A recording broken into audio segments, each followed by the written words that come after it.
Walking through those school gates on day one is universally terrifying. You're in a new environment, completely isolated, and just hoping to survive until the final bell. So when a friendly face approaches and offers to show you the ropes, it feels like a lifeline. He tells you not to worry, that he's got your back. But that relief vanishes the second another student steps in. She glares, seemingly offended by your mere presence, and demands to know who gave you permission to speak to him. You try to ignore the confrontation and walk away to class. But that supposedly helpful guy, he sticks out his foot right in your path. You go down hard. Lying there on the floor, the reality of the situation sets in. The hallway erupts into laughter. By the time you get back up, you've become the school's new punchline. Getting tripped in the hallway is a quick lesson in how this school operates. Kindness was a front, and staying quiet will only make you a recurring target.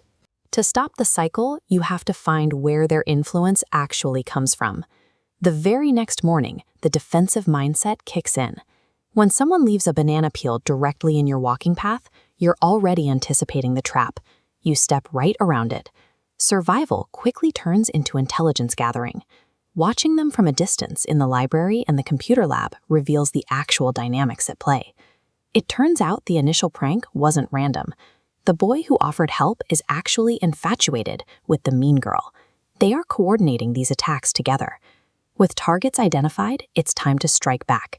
You slip a small spiky cactus right onto the bench where she sits. The reaction is instantaneous. Later, you test their boundaries by politely asking for a simple favor. When they bluntly refuse, you wait by the exit and drop a full bucket of water on both of them as they walk out. But soaking them with water or giving them a few scratches is temporary payback. It might be satisfying in the moment, but it doesn't solve the core problem. As long as they trust each other, they hold the power. If you want to permanently disable a coordinated pair of bullies, you can't fight them both at once. You have to make them fight each other. The strategy shifts to the canteen. When she goes to grab drinks, you quietly dump a massive amount of salt directly into the coffee she's bringing back to him. He takes one sip, spits it out, and immediately asks if she's out of her mind. He blames her directly, and she has no idea what just happened. The first fracture appears. Their social standing relies on this single point of connection. They feel secure as a unified front. But after slipping mushrooms into their food, his temper finally snaps. He storms out, leaving her completely alone. With their trust broken, the two people who once controlled the room now look like strangers. They are isolated, confused, and highly vulnerable. While breaking their alliance, you've been busy compiling every piece of covert surveillance.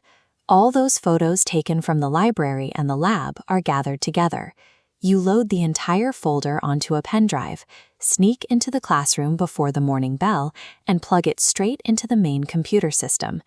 Everyone takes their seats.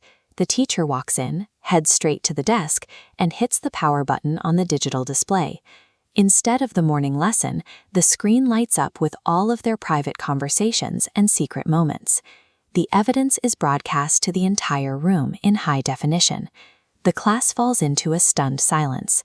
You sit back and watch as her face turns bright red. There's nowhere to hide and no one left to take her side. Defeating a bully doesn't require matching their physical aggression. The laughter that started in the hallway finally stops, and for the first time, you aren't the one looking for a place to hide.